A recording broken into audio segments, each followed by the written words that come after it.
Jorge Luis García Pérez Antúnez nació el 10 de octubre de 1964 en Placetas, Cuba. La situación económica de su hogar y el frágil estado de salud de su madre lo obligaron a realizar sus estudios en las escuelas secundarias básicas en el campo y en el Instituto Preuniversitario en el campo, donde nacen sus primeras inquietudes políticas. Luego de leer algunos artículos de la Declaración Universal de los Derechos Humanos, comienza a rechazar el adoctrinamiento que se impartía en las clases, lo que lo llevó a ser amonestado. Debido a esa situación y a la necesidad económica en su hogar, Jorge Luis debe abandonar sus estudios y comenzar a trabajar en las faenas más disímiles y fatigosas. En varios de esos empleos fue expulsado por expresar sus criterios políticos en contra del régimen de los Castro y al ser clasificado como desafecto al proceso, por lo que la seguridad del Estado del gobierno cubano comienza a vigilarlo de cerca.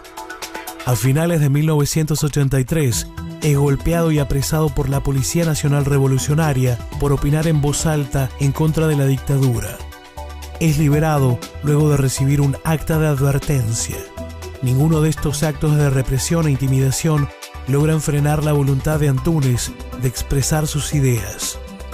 En marzo de 1990, mientras se encontraba en la Plaza 20 Aniversario escuchando la transmisión radial del Cuarto Congreso del Partido Comunista, comenzó a gritar que el comunismo era un error y una utopía, y que en Cuba se necesitaban reformas como las que se estaban llevando a cabo en Europa Oriental.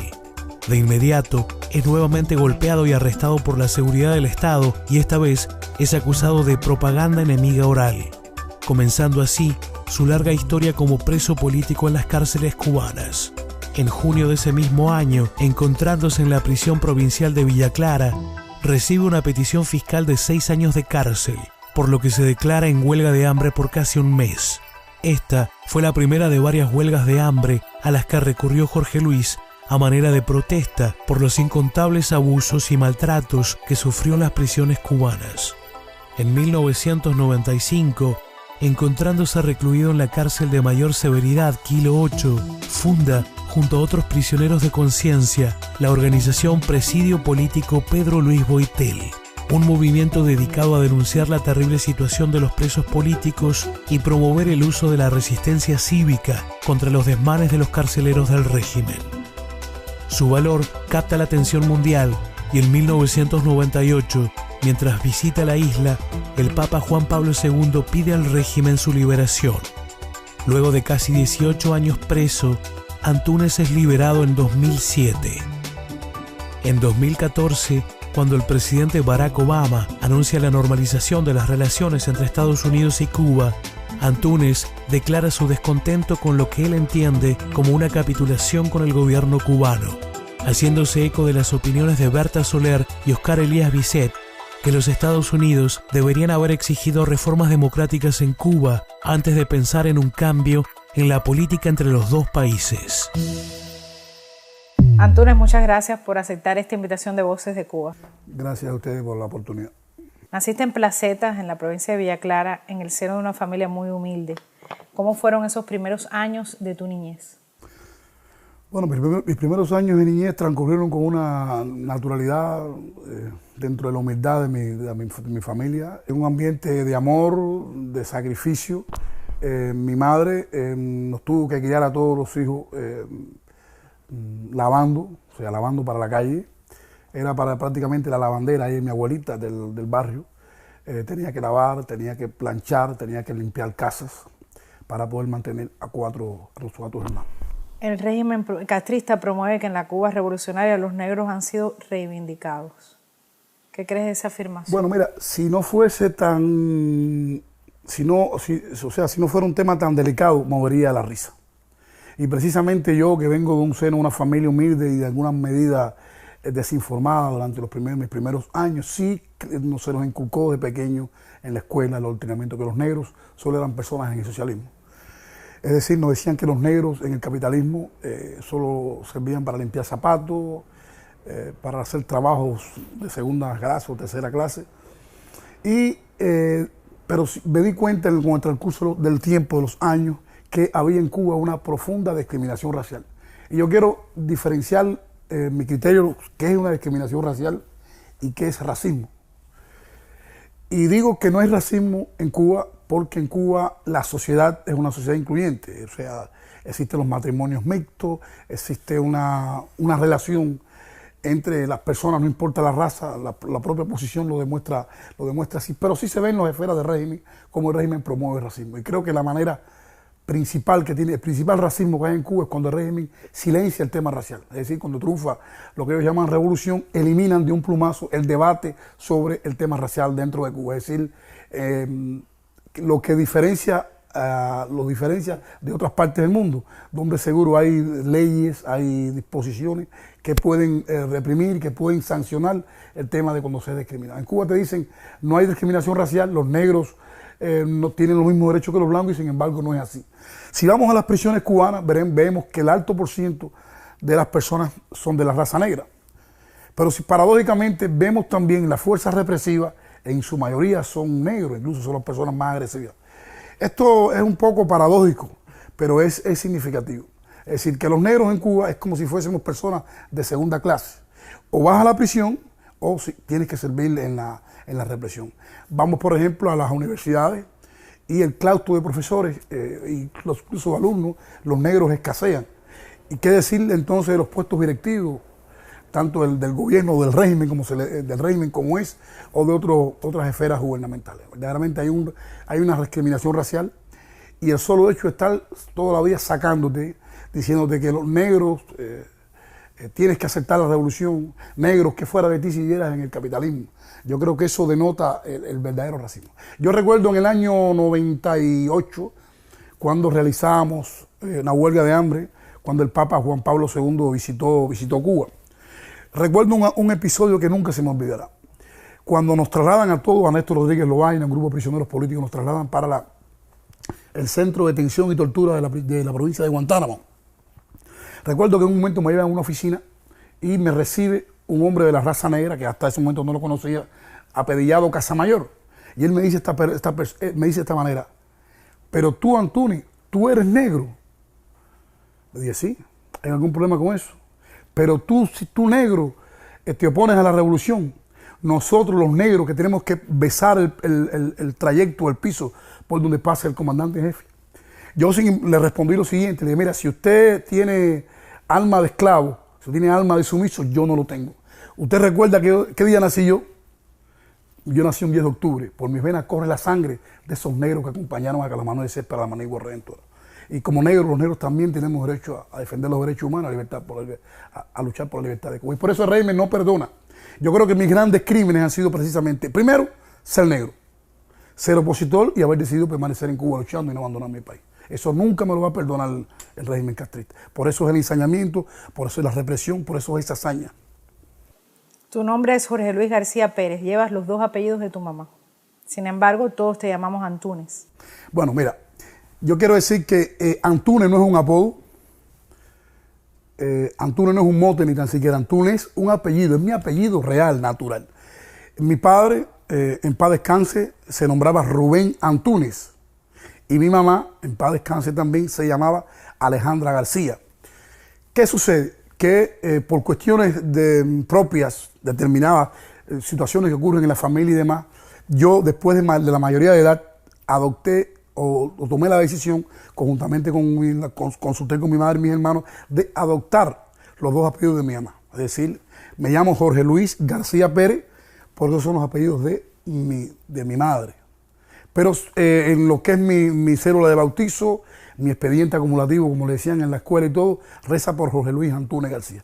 Soy un García Pérez, con todo el orgullo por tener los apellidos de mi madre, pero soy Antunes, y no es no es un apodo, es simplemente mi apellido natural. Cuéntanos quién fue tu mamá, Alejandra. Bueno, mi mamá era una persona extremadamente sencilla, natural. Era una persona que no sé hasta qué punto cuando falleció pudo haber tenido todavía, digamos, no sé, la venda en los ojos. Era una persona que tenía miedo, ese miedo propio que tienen todas las personas, o que tienen muchas personas dentro de Cuba en aquella época. Era una persona extremadamente enferma, tenía una serie de cardiopatías, era una persona extremadamente delgada. Nos crió a todos nosotros lavando para la calle, como se dice en buen cubano. Pero lo principal, ¿quién era mi madre? una persona honesta, una persona que nunca le hizo daño a nada ni a nadie, una persona que querían todos en el barrio, que nos inculcó, a pesar de su ignorancia política, el amor a Dios, el amor a los principios, a los buenos hábitos, a la solidaridad, a la decencia. Creo que eso es importante. Yo recuerdo que la última vez que la vi un día 4 de noviembre del año 92. Días después, recuerdo que el día 19 de octubre, o sea, del mismo mes, correspondía a visita familiar. Recuerdo que no fue a la visita, aquello me llamó la atención, me indigné, me puse bravo, le escribí una carta cuestionando por qué no había ido a la visita, y lejos estaba de imaginar que esa carta nunca la pudo leer. Esa fue la única vez que me faltó a la visita. Pero bueno, ella se fue en el momento que más la necesitaba. Ella estaba enferma. Sí. Ella la veo la última vez el día 4. Ella sigue para Sitiecito, donde radicaba su hermana. Allí se enferma. Recuerdo que sus últimas palabras, según me dijo mis tíos, eran, mis primos, fue: vamos a comprar la mortadella líquida para llevarle un poquito a José Luis. Mi mamá no solo murió de sus problemas de salud, sino también murió por el abandono propio del régimen.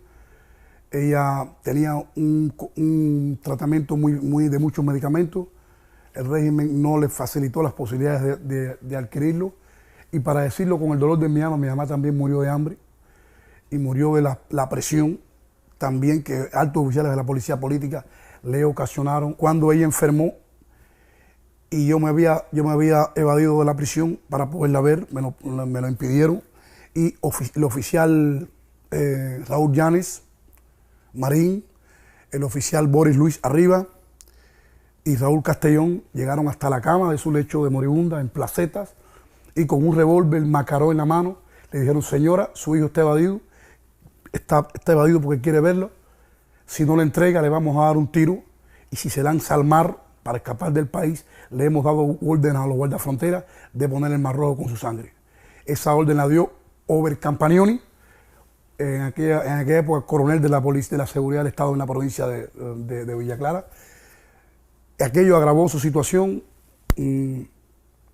Parece que por una obra de Dios pudo reponerse un poco, y ya cuando se repuso ya era tarde. Yo recuerdo la última vez que la vi,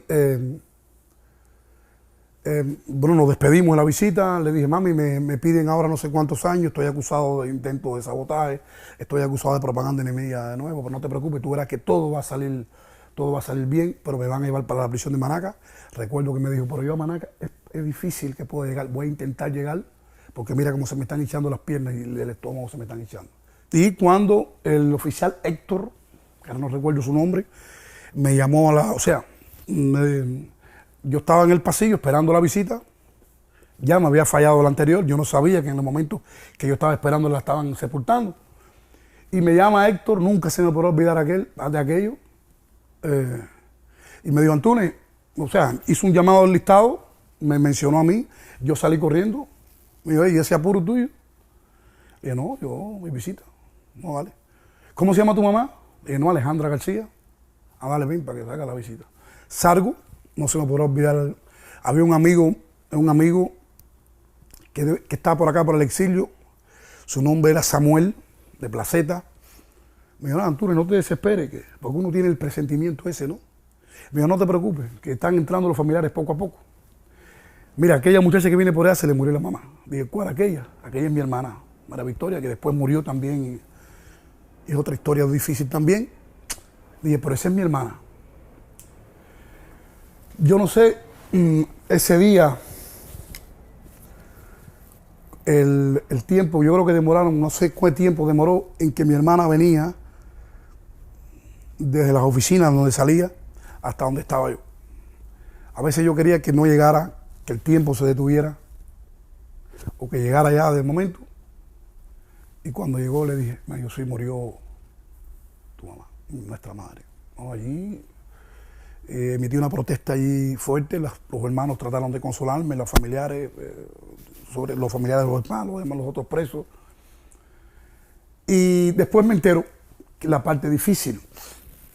Cuando mi hermana muere, los familiares míos que eran, iba a decir rabiosos comunistas, sí, rabiosos comunistas. Estoy hablando de María del Carmen Nicado García, mi hermana, mi prima materna. Estoy hablando de Clemente Nicado García, mi primo materno, que actualmente de oportunista se encuentra acá en el exilio. Mi primo Manolo Nicado García, ingeniero en planta mecánica. Todos ellos hicieron un complot y me hicieron, o sea, avisaron a la prisión, según ellos, aparentemente de que yo debía asistir a los funerales. Llamaron a la prisión, les decían que yo estaba en camino, hasta que ya hubo que sepultar el cadáver. Días después me llamó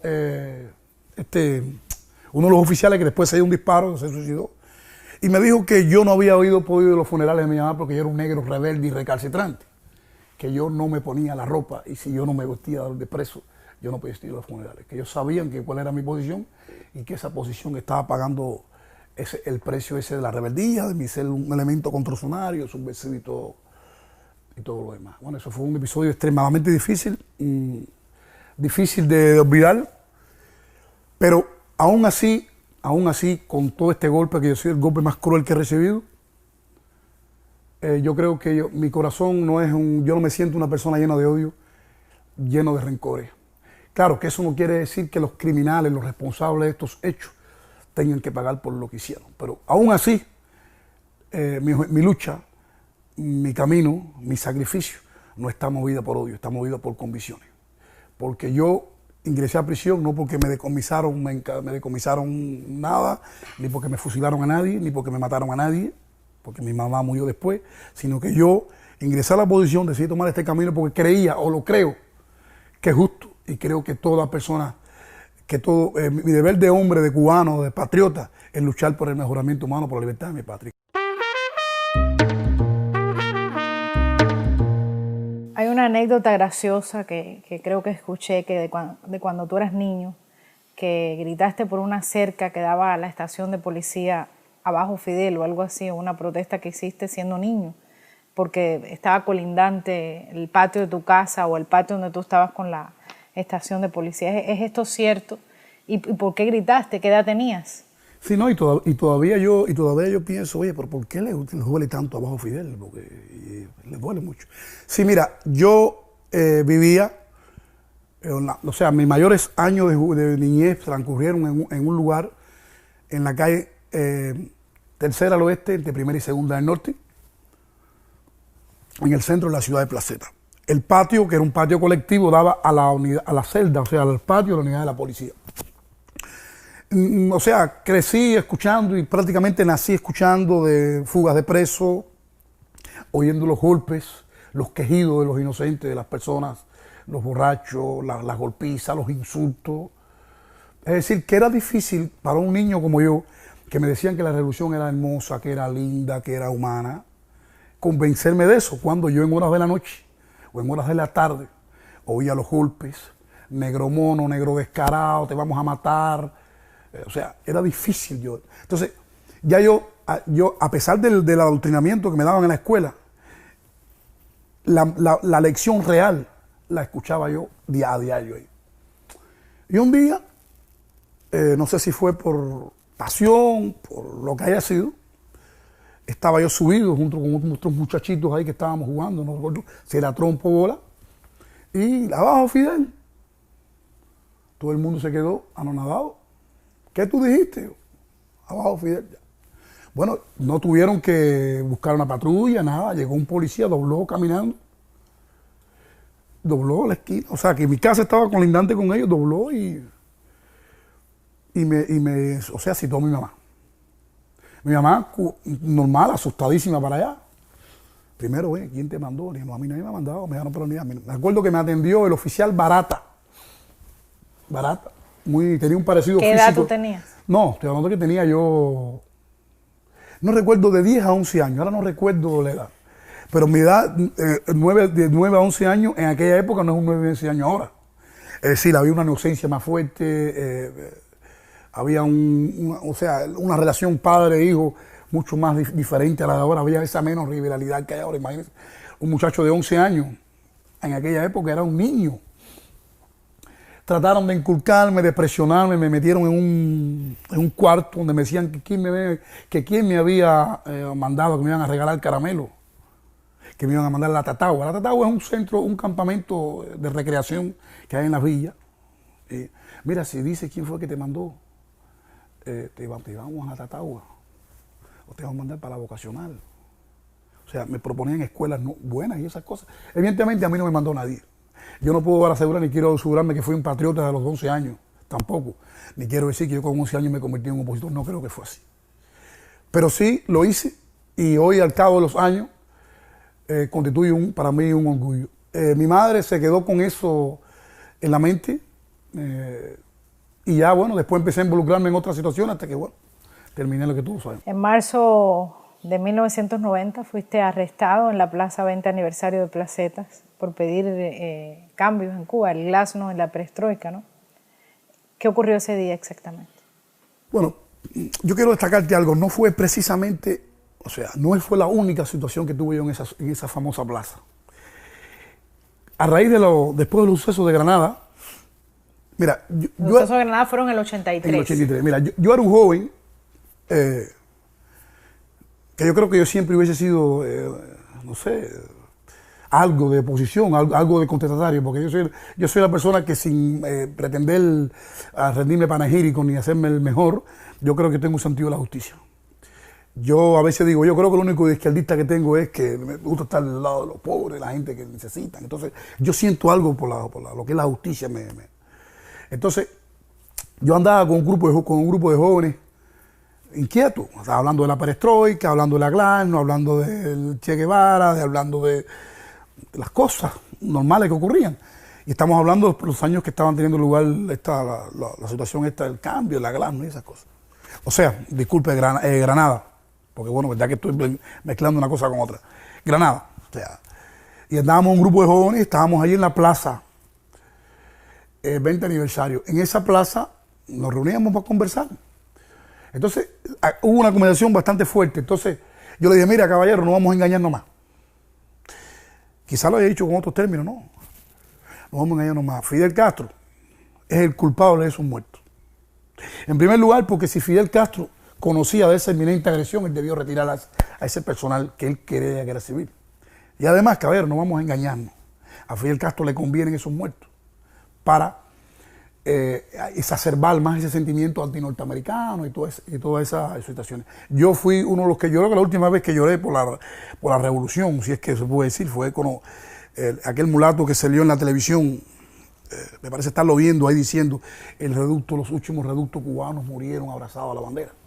O sea, en aquel momento todavía yo creía en la mentira que me habían enseñado. Pero tenía esa espinita por dentro de que algo no estaba funcionando.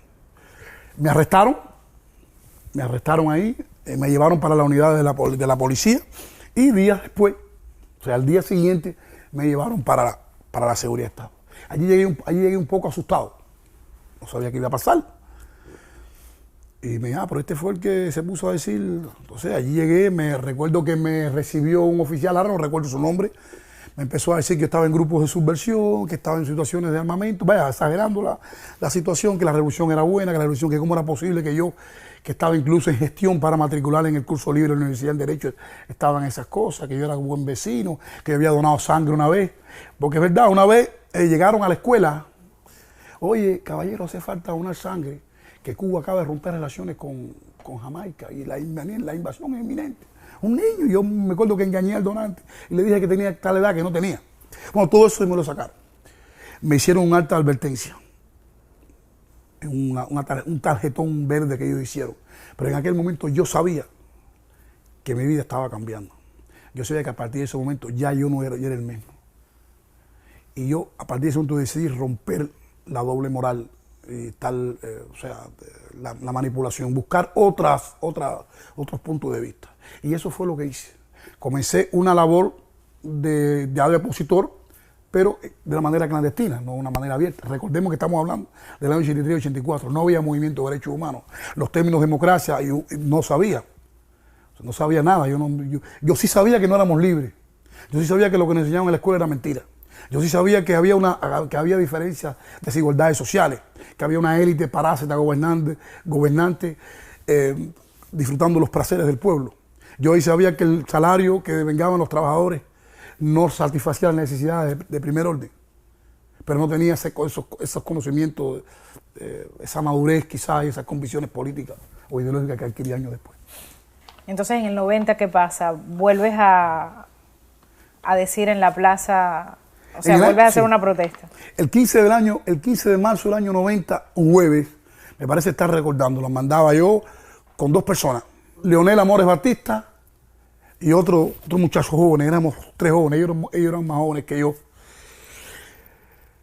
Raúl Castro, el general sin batalla, estaba dando el discurso del llamamiento al cuarto congreso del partido que se estaba preparando en Cuba y estaba transmitiendo ese discurso de la plaza de allá de Santiago de Cuba. Yo me encontraba en esta plaza 20 aniversario nuevamente y ahí estaban transmitiendo de manera directa por los altavoces el discurso de Raúl Castro. Ya mi mamá me decía, yo recuerdo siempre eso, porque ella me decía, estás acá el preso, porque ya había tenido varios problemas, ya mis manifestaciones eran constantes, ya estaba oyendo las emisoras de radio, ya yo sabía que existía un hombre como Mario Chávez preso, Ernesto Díaz Rodríguez, ya Alfredo Mustiler Nuevo, que el nombre nunca se me ha olvidado, pero había la causa de Hugo Jerez Marín, Lizardo Sánchez y Irán Abicova. O sea que ya tenía nociones, sabía que existían un hombre como Osvaldo Payá Sardiña y demás. Entonces, bueno, ese día salgo con ellos, empieza Raúl a hablar, están esperando la gente que termine de hablar Raúl, porque hasta que no hable y termine de hablar Raúl o Fidel, que son los amos del país, o que quieren ser los amos del país, para que empiecen a vender cerveza y empiecen a hacer las actividades culturales. Y dije, esta es la mía. Llegó el momento. Sabía lo que me iba a pasar. Bueno, la verdad que lo que me hicieron fue más que lo que yo pensaba, pero bueno, sabía que algo me iba a pasar. Nada, subí a la escalerita de la plaza, o sea, hay una tribuna, subí a la escalerita, dije, si intento llegar, no voy a llegar, porque déjame gritar de aquí, entonces empecé gritando. Dije, el comunismo es una basura, es un error, y esto es una utopía, esto es irrealizable. Cuba necesita cambio democrático, como lo que están teniendo en Europa del Este. En Cuba hace falta una perestroika, hace falta una glasnost, en Cuba hace falta apertura. Entonces empecé allí a arengar fuertísimo, me acerqué incluso donde estaba mi voz se escuchó alto porque estaba cerca también del micrófono. Hubieron dos personas que me salieron, de una multitud de personas, dos personas borrachos me salieron al paso. Me dijeron que yo no podía decir eso. Le dije, no, yo sí puedo decir eso y más, abajo Fidel. Bueno, logro retirarme, no sabes por qué. Porque, mira, el pueblo de Cuba, o sea, no está, digamos, en esa época no tuvo un enfrentamiento directo al régimen, pero tú sientes que las miradas que se enfocaron a mí estaban llenas de compasión, de respeto, de solidaridad. Por ejemplo, uno hacía así, pero no de odio ni nada. Entonces, imagínense tanta gente en un pueblo y dos borrachos fueron los que salieron. Bueno, salí, no sé por qué me dio salir, llegué al parque, me senté un rato y regreso. Cuando regreso, me ponen la mano por acá. Me dice, acompáñenos. Yo hago como un poco de resistencia en el sentido de que yo quiero una explicación. Yo quiero una explicación porque, entonces, me acuerdo que esa persona, me parece estar viendo lo alto, era un mulato fuerte, me tira contra el suelo. Y de ahí me arrastran, no sé qué cantidad de metros. Yo recuerdo que yo traía una camisa blanca, que parece estar viéndola, y aquella camisa llegó tinta en sangre prácticamente a la unidad de la policía. Ahora recuerdo bien, me esposaron a la espalda y me tiraron como un fardo en una celda allí, hasta el otro día, recuerdo que fue un jueves, viernes, el sábado, me sacan de la celda, yo no sé por qué, yo sabía que me estaba convirtiendo en una persona que iba a hacer oposición. Yo recuerdo por qué yo el otro día por la mañana rompí la camisa, me quedé en chores, no sé qué estaba pasando. Yo notaba que yo estaba pasando otra etapa importante de mi vida. Me sacaron de allí, pero bueno, se te va la libertad, se me entregó el carnet de identidad y se me entregó no sé qué otras cosas diré en el bolsillo, creo que dinero. Me dijeron, bueno, sigue con esos compañeros. Ahí me volvieron a esposar y me montaron entonces en la famosa, que es la segunda vez que me monto en una patrulla de la Seguridad de Estado. Y de ahí me conducen a la Seguridad de Estado. Pero en el trayecto, yo recuerdo que mi mamá, no sé, alguien me había dado una caja de cigarros suaves. Eso no se me ha olvidado nunca, porque es un episodio que ilustra. Yo no era un fumador, tampoco, ¿no? Pero la juventud, cada rato me fumaba un cigarrito. Yo recuerdo que porque yo soy una persona un poco jananero, ¿no? Yo a veces en los momentos difíciles me hago, porque soy así. ¿Eh? Y le digo, ¿se puede fumar un cigarrito ahí, oficial? Me dice, me depende. Digo, ¿depende de qué? No, depende de tu colaboración. Le dije, ¿colaboración en qué? ¿Por qué estoy aquí yo? ¿Por gritar abajo Fidel y que hace falta perestroika aquí? Oye, pero qué valiente tú eres, fuma el cigarro. Pero es que si yo sabía por lo que estaba. Yo sabía lo que... En efecto, cuando iba rápido, no tengo nada que ocultar. O sea, yo me sentí que yo no tenía nada. Me sentía orgulloso. Y ahí, bueno, ahí conocí un grupo de hermanos míos ahí de Sagua la Grande que estaban allí, como Rubén Hoyo Ruiz, Fidel Vila Leinares, Carlos Enrique Guerra Esperaza, José Ángel Luis Alemán Almeida, que eran miembros del Comité Cubano por los Derechos Humanos, que estaban, o sea, que días después cayeron ahí y ahí comenzó una relación de lucha con un grupo de hombres del Comité Cubano. Yo no sabía de derechos humanos. Yo sabía que era una dictadura y que había que enfrentársela. Yo sabía que mi deber como cubano era protestar por lo mal hecho. Pero yo no sabía que había... No, es que ni tan siquiera yo sabía lo que era... O sea, conocía de la Declaración de los Derechos Humanos, algunos artículos que había leído en el preuniversitario. Pero yo no sabía qué era una oposición, qué era una disidencia. Yo sí sabía que debía hacerlo. Y eso era suficiente. Te acosaron y te juzgaron por propaganda enemiga oral y escrita, que esos no son delitos en el mundo libre. Esa primera etapa de prisión, después de tu condena, ¿cómo fue? La prisión para mí ha sido la experiencia más importante y más fructífera. Yo allí en la prisión aprendí, o sea, pude conocer los comunistas, la hazaña, el abuso, porque no es lo mismo que escuchar hablar de una cosa, de una injusticia, que sentirla en carne propia. Yo sabía que era posible que a un ser humano se le diera golpe. Yo sí me imaginaba que hay personas que a costa de su traje, de la fuerza numérica, del poder, maltrataran a otros. Pero yo lo que nunca pude imaginar que ser negro podía ser un agravante de la responsabilidad penal. Yo no podía imaginar que se me iba a aplicar una política racista y cruel, abierta, no solo a mí, sino a las demás personas. Pues. Yo había llegado ahí con dos grandes crímenes, ser negro y ser opositor. Yo jamás podía imaginar ver asesinar a hombres a cabillazos por parte de los militares. Yo no podía imaginarme que a mí me iban a torturar de esa manera, que me iban a quitar el agua, que me iban a amarrar por días en una cama. Yo no podía imaginar que iba a ver a un militar nombrado Tony reventarle la cabeza a cabillazo a Samuel Simpson González. Yo no podía imaginar que esas cosas podían pasar. Yo no podía imaginar una tortura como la Shakira en una celda. Pero yo no podía imaginar que días después me iban a echar agua en el suelo, que me iban a tratar de rendir mis huelgas de hambre. Yo no podía imaginar eso. Y creo que la prisión fue importante. Pero fue importante por muchas cosas también. Fue importante porque pude conocer hermanos muy valiosos.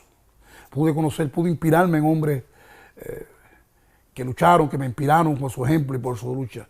Y creo que para mí, como yo siempre le decía a mi hermana, para mí lo principal siempre consiste en poder mirar de frente al enemigo, o al adversario, al enemigo. Yo no me considero un líder, no me considero un rebelde, como muchos dicen.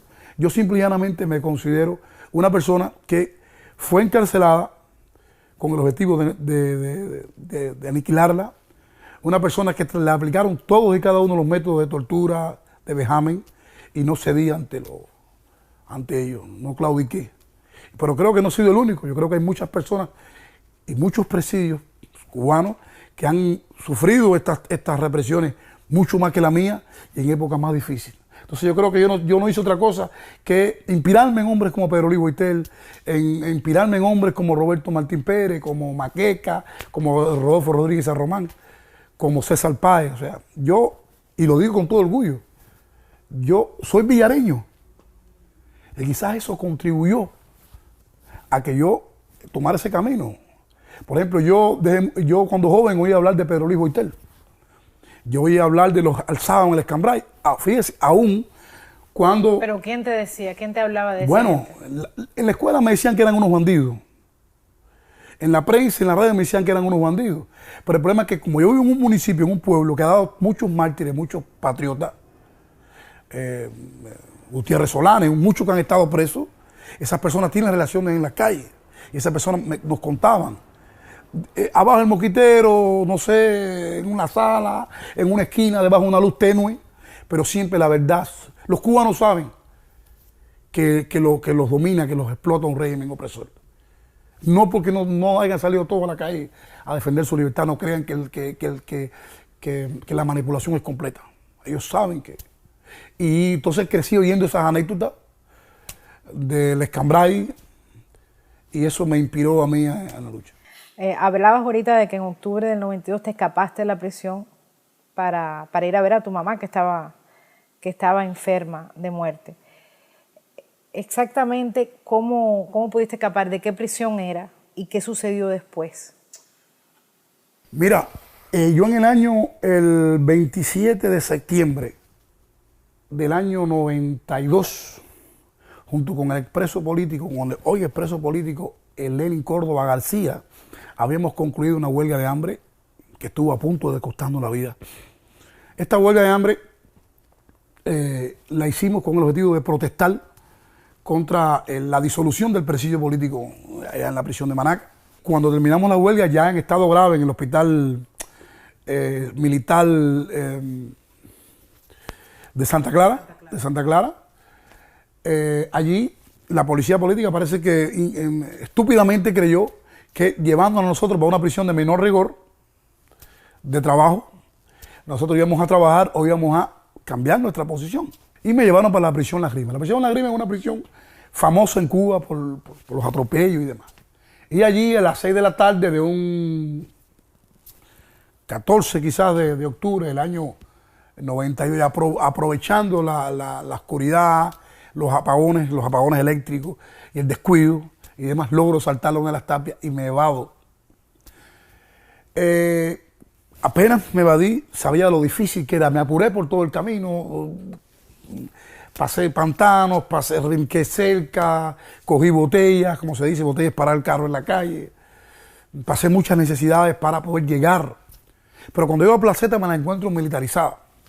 Incluso yo me escondo en casa de un amigo, cerca de la casa de un amigo, y veo que la cuadra la tienen rodeada. Puedo contactar con uno de mis hermanos maternos, Loreto Hernández García, y mi difunta hermana, quien me comunica que la policía política había ido, estos oficiales, Boris Luis Arriba, Jesús Llanes Marín y Eduardo Castellón Fernández, habían ido a mi casa, habían tumbado la puerta, empujón, y habían llegado al lecho de mi madre moribunda que se encontraba en la misma sala de la casa. Estoy hablando exactamente de la casa número 104, de la calle Cuarta del Norte, entre Quinta y Sexta del Oeste, en la ciudad de Placetas. Cuando ya veo que es imposible llegar a verla, comencé mi actividad de riego de propaganda. O sea, empecé a regar propaganda llamando... Estabas escondiendo en una casa X. En casa X por allá, distribuí propaganda. Recuerdo que aquella época estaba... Bueno, no recuerdo qué campaña civilista estaba. Y ya, entonces fui capturado. O sea, yo me evado a las 6 de la tarde y a las 6 de la mañana ya estoy capturado. Ahora, ¿la captura cómo fue? O sea, en menos de un día, o sea, 24 horas, en 12 horas haces todo eso. Hago todo eso. No puedes llegar a la casa, distribuyes propaganda y eres capturado. Porque cuando mi hermano me cuenta eso, digo, bueno, mira, ellos necesitan darle un escarmiento, ellos me van a dar un tiro y la que va a morir es mi hermano, voy a morir yo. Y sabía que lo hacían. Entonces nada, estoy en casa de Elio, un amigo, había llegado ahí, y cuando irrumpe la policía en el lugar, él me esconde dentro de un escaparate, puede esconderme, y allí... Vaya, este episodio narra a mí me lo hubieran contado, yo no lo hubiera creído. Yo, no sé, hay cosas que no se creen. La maldad es tan cruel, tan cruda que no Mira, yo me escondo en ese escaparate. Ese escaparate lo cierran con llave. Viene un perro olfateando. El perro ya marca el escaparate. Todo eso lo estoy oyendo yo. Mira lo que hacen. Salen ellos, se queda un oficial, abren el escaparate y meten al perro dentro del escaparate. Y cierran el escaparate. Entonces, eso es algo increíble. Aquel perro empezó a morderme. Yo, que tengo por costumbre no gritar delante de mi adversario. Yo dije, este perro me va a comer, me va a matar este perro. Yo sentí miedo por mí, porque yo soy un ser humano. Y yo dije, pero esta gente está loco. Y no es que son locos, es que son comunistas. Y gozando y riéndose todo, abrieron el perro y empezaron a darme golpes y patadas. Y me esposaron y me llevaron para allí, para la seguridad de Estado de nuevo. Entonces, bueno, me involucran en todas esas actividades de propaganda enemiga escrita en este caso. Y me sancionan y me dicen, o sea, la primera vez me sancionaron en la causa número 4 del 90 por propaganda enemiga oral. Y esta vez me sancionan por propaganda enemiga escrita en la causa número 5 del 93. O sea, me pusieron una sanción conjunta, única, de 15 años de privación de libertad a partir del 20 de mayo del año 1993. Y el tiempo que llevaba dice que eso no contaba. Y ahí comenzó otro periplo de protestas y de situaciones.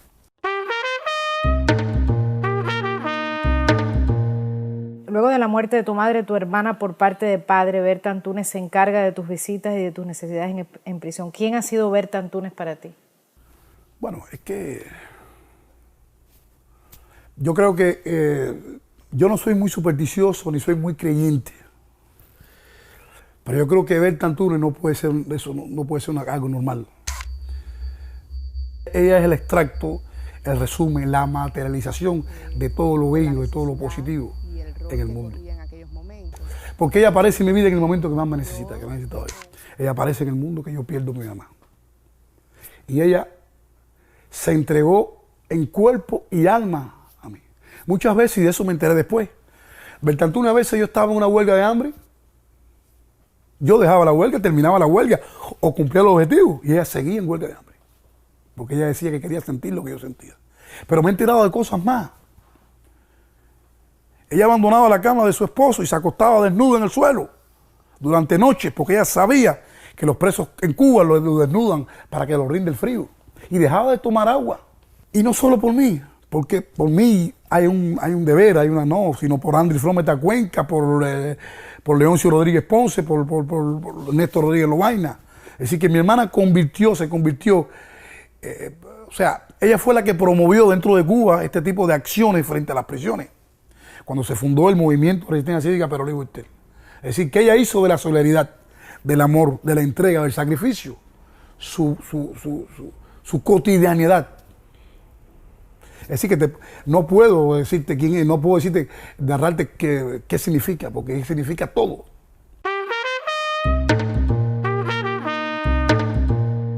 En 1995 fundaste el presidio político Pedro Luis Boitel en la prisión Kilo 8 en Camagüey. ¿Cómo supiste la historia de Boitel y por qué le pones ese nombre al presidio político? Mira, yo te voy a ser sincero, yo de Boitel solamente conocía que había muerto en una huelga de hambre 53 días, que se había enfrentado a la dictadura de Batista y después a la de Castro. Y para mí eso es suficiente. Yo decía, esto es tú. Incluso por Radio Martí, creo que un día hay un poema, no sé. Y yo decía, este hombre es un gigante. Este hombre... concebir que un hombre fuera a morir en huelga, yo nunca había dejado de comer en mi vida. Yo no sabía que una persona se atreviera a dejar de comer.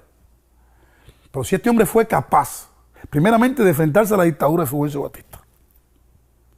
Y después, en vez de acomodarse, siendo un líder de la FEGO, de acomodarse en la tiranía, a vivir de la sombra de la tiranía, prefirió la dignidad antes de doblegarse y sufrió prisión y supo morir en una huelga de hambre. Este hombre es un hombre ya simple y llanamente. Recuerdo que se lo llama Burmaro. Burmaro, ya tengo el nombre que le vamos a poner a nuestra organización. Estoy hablando de Burmaro Víctor Gómez Díaz, uno de los miembros fundadores. Presidio político Pedro Luis Boitel. Ahora, las huelgas de hambre. Las huelgas de hambre es un recurso que tú usaste muchas veces. Estuviste en huelga de hambre a punto de morir. Lo usó Boitel y otros presos anteriores. ¿Por qué la huelga de hambre? ¿Es difícil para las personas que estamos fuera de esa realidad o que nunca hemos realizado una huelga de hambre entender la razón por la que se realiza una huelga y cómo ustedes pueden resistir estar tantos días sin comer? Bueno, mira, si yo no hubiera estado preso nunca, si yo no hubiese estado involucrado en esta lucha, yo hubiera creído que eso no era posible. Mira, las personas que viven fuera de Cuba, que no tienen una información sobre lo que es una cárcel cubana, piensan que la huelga de hambre es lo más difícil de dejar de comer. No, Zapata murió por huelga, Boitel murió por huelga. Boitel y Zapata murieron por las torturas que le aplicaron durante la huelga de hambre. Y voy a explicar porque es un tema para mí muy importante, que me ha tocado mucho de cerca. Mira, imagínate una persona que deje de decir no voy a comer.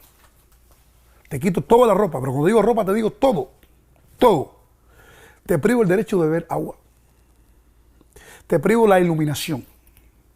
Si te duele la cabeza, no tienes derecho a aspirina, porque me la estás pidiendo de posición de fuerza. Si te duele la muela, no tienes derecho a unos medicamentos, porque estás en posición de fuerza. Eso es la huelga de hambre. Si, no importa la estación del año, no importa el clima, nada. Mira, te voy a contar, en el año 90, eso es una de las tantas huelgas, tú no eres capaz de imaginar cuánto yo amo o amé un pedacito de papel periódico que me regaló el preso, bueno, un preso. Quería mencionar su nombre porque eso se lo agradezco toda la vida, ese pedazo de periódico que me dio. Pero bueno, un amigo de Santa Clara, un frío invernal en la celda 20 de la prisión de Manaca, Enrique Hernández Tosca, porque son héroes anónimos, son presos comunes, pero son héroes anónimos. Yo temblaba, yo soy una personalidad un poco, no esquizofrénico ni nada, pero sí soy intranquilo, ¿viste? Yo recuerdo que yo estaba paradito en aquella celda, esa celda tiene un tanque de agua arriba. Yo paraba y temblaba y temblaba y temblaba, porque no puedo estar sentado, porque soy además, y temblaba y temblaba y temblaba y temblaba. Entonces me acostaba, entonces usted se acuesta y usted calienta ese pedacito. Pero cuando usted se vire para el otro lado, ya tiene que empezar a calentar aquel. Entonces la mano se te entume. Entonces el frío. Me acuerdo que aquel muchacho me regaló un pedacito de periódico. Aquella noche nunca la podré olvidar yo, el invierno del año 90. Aquello fue tremendo. Y ese pedacito de periódico, para cubrirme, no para taparme con el pedazo de periódico, sino para separar el piso de mi cuerpo. Después viene la bilis y empiezas a botar una crema verdosa. Entonces, pero lo peor no es eso. Lo peor es la satisfacción sádica de estos verdugos. Cuando te dicen, ¿qué? ¿Vas a seguir plantado? Porque dicen así, van a seguir plantados. No, te vas a morir. La revolución no se da presiones. Y tampoco otra cosa. Te ponen la comida, el desayuno, el almuerzo y todo te lo ponen ahí para que tú lo veas, para que tú lo sufras. Es decir, cuando ya ellos, o sea, ellos optan muchas maneras. Cuando ellos ven que no cedes ante esa situación, te ubican en otra celda mucho más difícil. O como en el caso me lo han hecho, por ejemplo, en octubre del año 92, nos habían introducido a Lenny y a mí, a Lenny Córdoba García y a mí, en una celda con otros presos comiendo. O sea, los presos comiendo ahí nos les daba pena. Ay, Antunes, ¿qué hacemos? No coman ustedes. Coman ustedes, que yo voy a disfrutar viendo la comida. Y ellos comiendo y yo mirando la comida. Que esas torturas, esa hazaña contra. Pero lo importante no es lo que nos hacían ellos a nosotros. Lo importante es lo que hacíamos nosotros. Que nos supimos poner por encima de su sadia, por encima de su odio, por encima de su cinismo y de su explotación. Y muchos militares tuvieron que reconocer nuestro valor. Recuerdo en el año 92, cuando estábamos en un plantón, en el año 93 estábamos en un plantón en la prisión de Manaca, que el propio verdugo, Mayito, el jefe de la prisión, le dijo a uno de los oficiales, óyeme, los tipos son unos gusanos, pero de verdad que, lo que son unos bravos. Mira los fríos que hay y esa gente no cede. Y el negrito que él no pide ni agua. O sea, eso que el enemigo te respete, eso que el enemigo, o sea, te odie, pero te respete. Eso que el enemigo sepa que tú tienes principios, que tú no compartes su línea, pero que tú tienes principios, que tú eres un ser humano, que tú luchas por una idea, por una causa, que no te mueves pasiones. Eso es importante. Y eso creo que ha sido una de las victorias más importantes que ha ganado el presidio político. Que nos hemos puesto por encima de la represión. Y que no nos han doblegado, nos han aplicado todo tipo de tortura y no hemos doblegado. En la prisión de Guantánamo estuviste una vez 47 días, ¿no? En una celda de castigo desnudo. Sí, mira, todas las prisiones tienen sus características dentro de Cuba, las provincias, porque hay una emulación, ellos emulan entre ellos. Ellos disfrutan eso. Ellos te dicen en Camagüey, te dicen, se perdió la llave. Y allá te dicen una cosa, aquí te dicen otra. Y te voy a contar qué fue. Ese día había una visita, una inspección de esa que hacen ellos a la prisión de familiares y militares y eso. Entonces estaba Néstor Rodríguez Lovaina, Francisco Ruiz Díaz Echemendía, estábamos en la famosa celda permanente, cada uno en una celda diferente, ¿no? Y lejanos todos. Yo estaba en la tola es una celda herméticamente cerrada con unas planchas de acero, donde de acuerdo que teníamos que meter la nariz, Néstor y yo después, a ver si cogíamos un poco de aire. Entonces empiezan a crear consignas. O sea, una tapiada, una celda tapiada. Totalmente tapiada. Totalmente tapiada. No hay baño, no hay nada. Entonces, los militares y los presos comunes comienzan a gritar consignas para congresarse con la visita. Cuando un pueblo de México y Virir llora, la injusticia tiembla, toda esa salta de retórica. Entonces, Néstor comienza a gritar desde acá, y Echemendía y yo. Los gritos míos casi no se oyen, yo estoy en una tola. Abajo Fidel, abajo la dictadura de Buenos Derechos, cese la represión. Lo que baja para allá es una turba militar agresiva completamente. Yo recuerdo que yo veo esa cantidad de presos que van para allá, de guardias que van para encima de Néstor. Dije, bueno, lo van a matar. Aquí hay que compartir el golpe. Y yo a veces me río después que pasa todo, ¿no? Y le digo, oye, militar, y la mantenida, oye, abajo Fidel, yo también. Dice, pero mira, este negro está equivocado. Y abrieron y me cayeron a golpes. Aquello sirvió de algo, porque nos compartimos los golpes. Ya era menos los que iban para donde estaba Néstor y los que iban para Echemendía. Bueno, nos golpearon, y me acuerdo que aquella golpiza fue tan brutal que Néstor, cada patada, soltaba los excrementos por todo el pasillo. Néstor es una persona de una consistencia física muy débil, pequeño, pero bueno, de un coraje inmenso y unos principios tremendos, y nos dieron tremenda golpiza. Recuerdo que nosotros éramos presos plantados, nosotros no aceptamos ponernos las manos atrás, y trataron de humillarnos, nos pasaron desnudos por todo el penal, a golpe, a los tres. Y recuerdo que me dijo Macía, el verdugo que él me dijo, bueno, era el jefe de la prisión. El jefe de la seguridad del Estado. El jefe de la prisión era Larsi, un tal Larsi. Bueno, ustedes no se ponen las manos atrás, pero vas a estar hoy todo el día con las manos atrás. Dije, no, vas a estar. En efecto lo hizo. Nos esposó a la espalda y nos mantuvo todo el día, a la fuerza. Digo, bueno, de esa manera sí, a la fuerza. De ahí nos ubicaron a Néstor y a mí en la famosa celda tapiada, en la estola. Cuando llevábamos 40 y pico días, no estábamos en huelga, estábamos ahí plantados. 40 y pico días, se emitió otra protesta más y volvieron a duplicarnos tiempo hasta que tuvimos los 46 días sin bañarnos, sin cepillarnos los dientes, sin ver la luz del sol. Los militares le daban náuseas entrar a una situación como esa. Néstor se le enfermó toda la piel, escabiosis y todas esas enfermedades que le salen Eso fue difícil, pero yo creo que la prisión de Guantánamo fue muy importante, porque también logramos revitalizar el presidio político allí. Hombres como Andy Frometa Cuenca, Leoncio Rodríguez Ponce, Carlos Luis Díaz Fernández, Carlos Alberto, bueno, en fin, un sinnúmero de personas se afiliaron a ese y fortalecieron el movimiento y la resistencia. En el año 2007 cumpliste tu condena en abril, después de pasar 17 años y un tiempo más, ¿no?, encarcelado. Sin embargo, saliste y decidiste continuar tu lucha en Cuba, decidiste quedarte en Cuba, no salir al exilio. ¿Por qué? Mira, te voy a contar sobre la excarcelación, porque yo he hablado poco de la excarcelación. Era un domingo, 22 de abril. Yo tuve tantos años pensando en ese momento. ¿Cómo lo haré? ¿Cómo? Pero bueno, cumplí en una cosa. Yo dije, no les voy a... A mí no me dijeron que me iban a liberar. Yo sabía que el día 15 de marzo había cumplido mi sanción, pero yo no sabía si incluso me iban a liberar, porque ellos no querían liberarme. Me trasladaron de la prisión de Kilo 7 para Villa Clara. Me quedaban 13 días según una información extraoficial que había recibido yo de que estaba en expediente. Yo, como preso plantado, no hago recuento, no hago formación, no me formo. Llega el recuento, que cuenta el conteo diario por la mañana, y yo voy al baño, aprovecho y voy al baño. Cuando regreso, veo... o sea, yo estaba desesperado por salir de libertad. Porque yo soy un ser humano que amo la libertad. Y quería reencontrarme con mi familia. Había perdido toda mi juventud. Yo había caído preso con 25 años y tenía 44 años.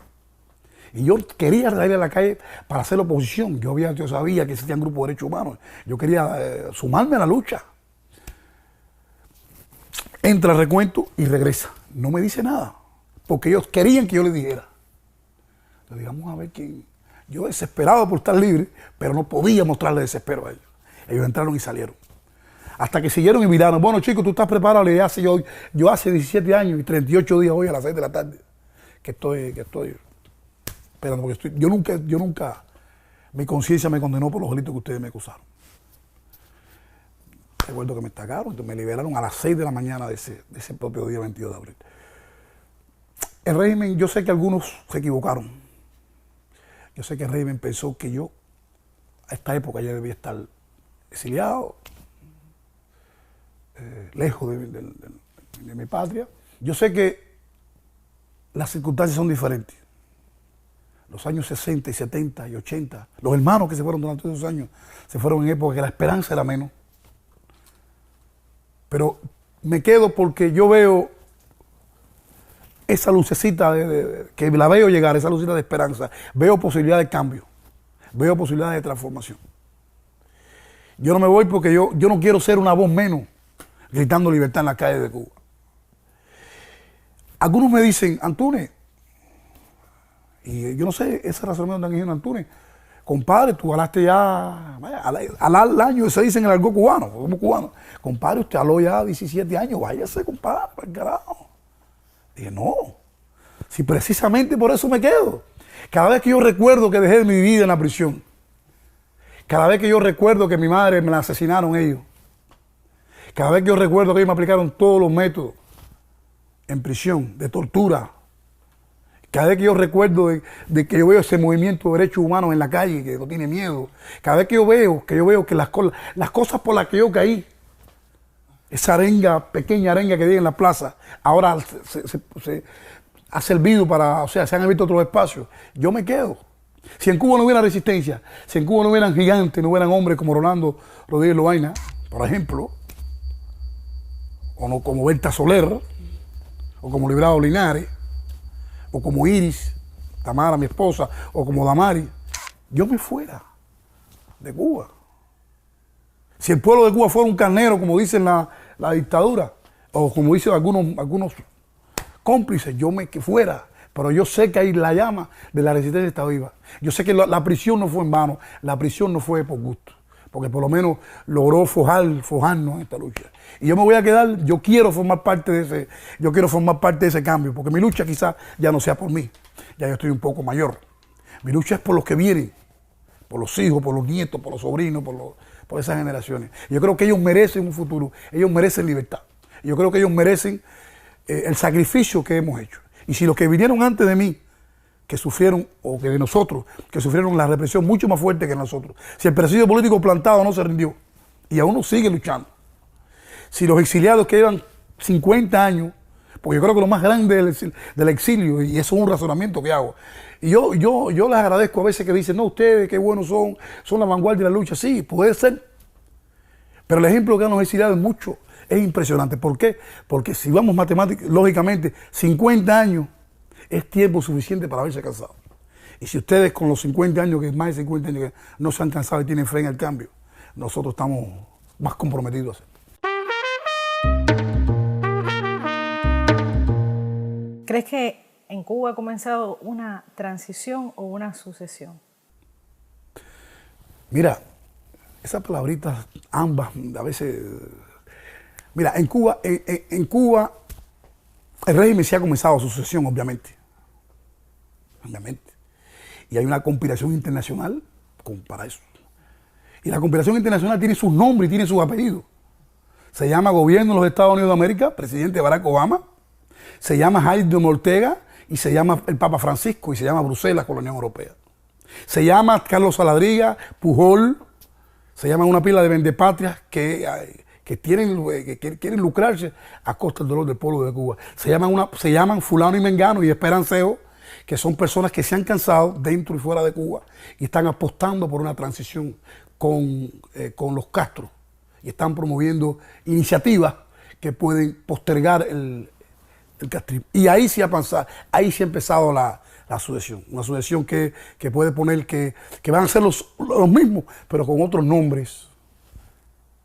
Ahora, en Cuba, paralelo a esa sucesión, está habiendo, y no me gusta la palabra ya transición tampoco, está habiendo una liberación que la está llevando a cabo la resistencia.